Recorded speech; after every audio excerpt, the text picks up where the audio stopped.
Mga katrops, welcome back ulit sa aking channel, Sports React PH. At ngayon nga ay pag-uusapan natin ang balitang pag-choke na naman ng Golden State Warriors sa kanilang game laban sa Sacramento Kings.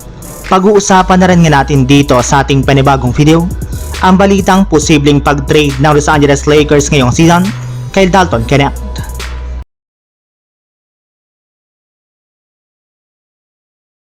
Nagkaroon na nga po sana mga katrops ng napakalaking pagkakataon ang Golden State Warriors na makuha ang panalo sa kanilang game ngayong araw laban sa Sacramento Kings matapos nga po nila ito na matambakan ng mahigit sa 18 points sa first half ng kanilang laban. Ngunit sa kasamaang palad ay natalo at nag-choke para naman nga po sila dito sa pagtatapos ng kanilang laro sa score na 123-117.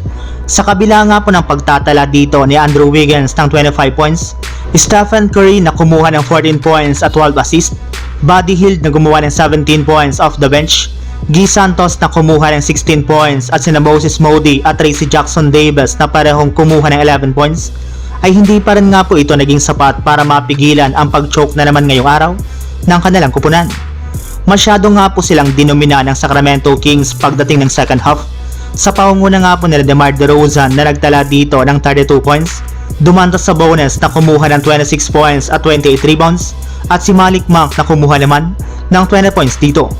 At kagaya nga po mga katrops ng nangyari sa mga nakalipas na laro ng GSW, ay mahihirapan nga po talaga sila na makapagtala ng puntos sa tuwing hindi pumapasok ang kanilang mga ginagawang 3-pointer, since masyado nga po sila dito na umaasa samahan mo pa ng napakalamihan nilang depensa na siyang rason ng kanilang pagkatalo.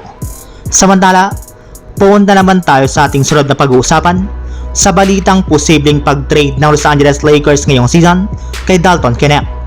Kahit man nga po mga katrops na ipanalo ng Lakers ang kanilang last game laban sa Washington Wizards at ang maayos nilang sitwasyon sa standings ng Western Conference, ay mismong sina Anthony Davis at LeBron James na nga po nagsabi na hindi pa sila kontento sa kanilang kasalukuyang lineup. Ayon nga po sa ibinulgar na balita, malaki na nga po ang pagdududa nilang dalawa sa kakayahan ng kanilang front office na may upgrade ang kanilang team sa trade deadline. Base pa nga po sa ibinulgar ni Shams Charania ng The Athletic, 2 piece away na lang naman nga po ang Lakers para maging isa na silang ganap na championship contender.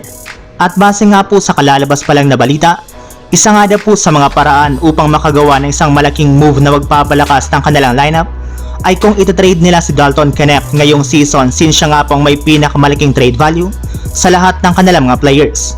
In fact, maaari nga po nila itong gamitin para makipag-trade sa Utah Jazz upang makuha either si Lauri Markkanen, Colin Sexton o kung hindi naman ay si Walker Kessler.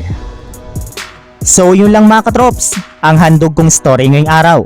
Sana nag-enjoy kayo, please like and subscribe my YouTube channel, Sports React PH, para sa iba pang story at update patungkol sa NBA. Kita-kits muli sa ating susunod na video.